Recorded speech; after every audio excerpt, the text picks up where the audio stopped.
Ila hardon mange limten kan nui dun lai kha mangai bia zai nem te dam ten milan mo Maphasy Ila hardon mange limten kan nui dun lai kha mangai bia zai nem te dam ten milan mo Maphasy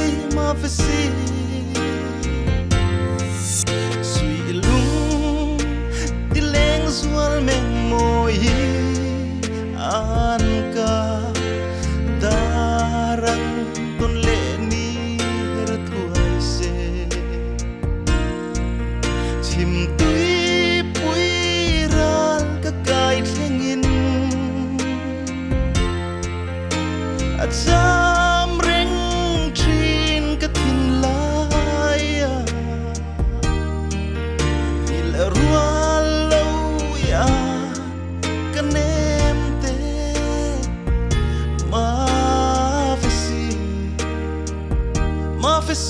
Maphasy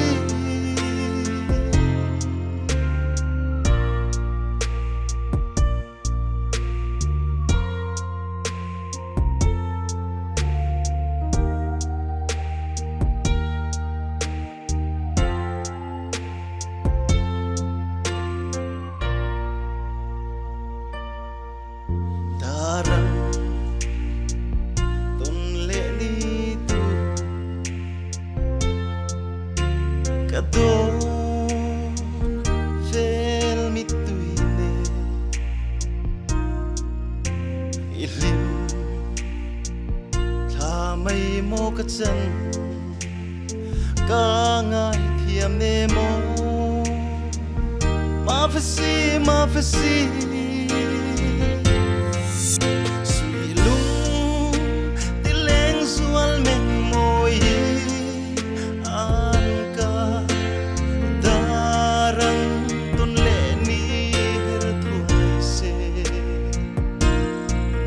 chim tui pui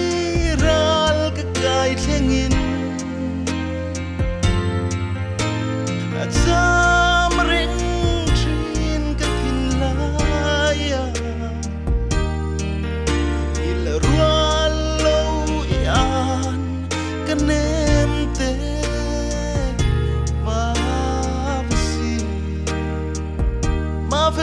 Maphasy